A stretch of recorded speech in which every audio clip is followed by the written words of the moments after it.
The Chicago 7 story. In 1968, America was a nation in turmoil. The Vietnam War was escalating. Young Americans were being drafted and sent overseas, and the death toll kept rising. Back home, the civil rights movement was shaken by the assassinations of Dr. Martin Luther King Jr. and Senator Robert F. Kennedy.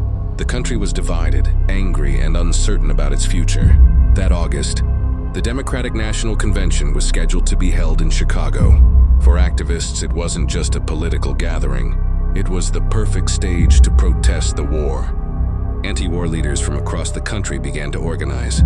There were the prankster-revolutionaries Abbie Hoffman and Jerry Rubin, founders of the Youth International Party, or Yippies, who believed in using humor and street theater to get their message across.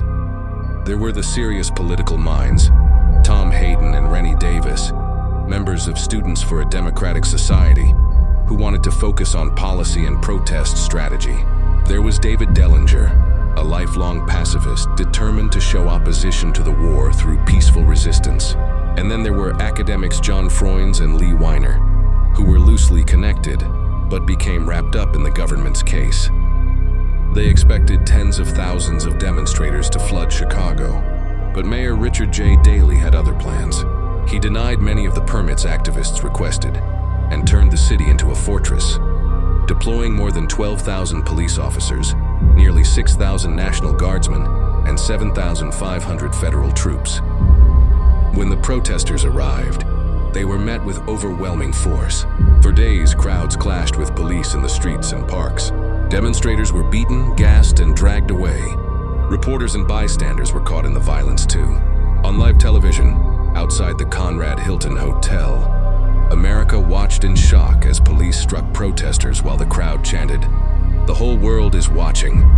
The Nixon administration saw this unrest as an opportunity. In early 1969, federal prosecutors indicted 8 men: Hoffman, Rubin, Hayden, Davis, Dellinger, Froines, Weiner, and Bobby Seale, the co-founder of the Black Panther Party. They were accused of conspiracy and of crossing state lines to incite a riot under the brand new Anti-Riot Act. The trial opened in September 1969 in Chicago, overseen by Judge Julius Hoffman, a man many believed was openly hostile to the defendants.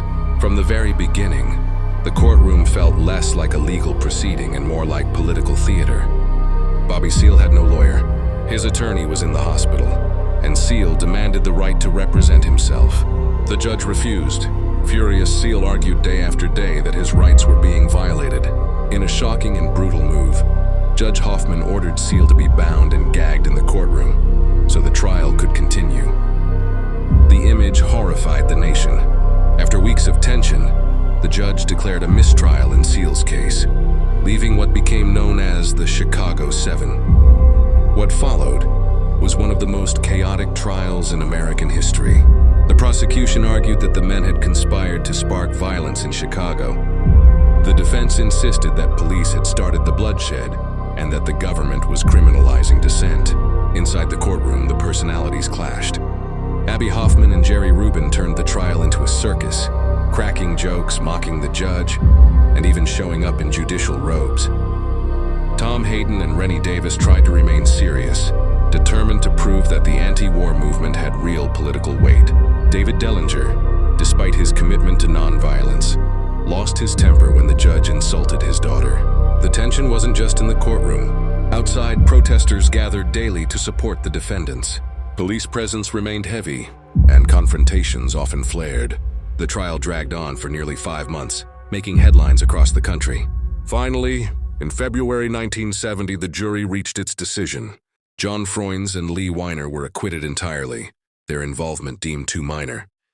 The others, Hayden, Davis, Dellinger, Abbie Hoffman, and Rubin, were convicted of inciting riots and sentenced to 5 years in prison. But the story didn't end there. In 1972, the Court of Appeals overturned the convictions, ruling that Judge Hoffman had shown clear bias, mishandled jury selection, and allowed errors that tainted the trial. Eventually, all charges were dropped. The Chicago 7 trial became a symbol of its era. For many, it showed how far the government would go to silence dissent. For others, it embodied the energy and chaos of the counterculture. More than 50 years later, it still raises questions about protest, authority, and the power of ordinary citizens to challenge the system.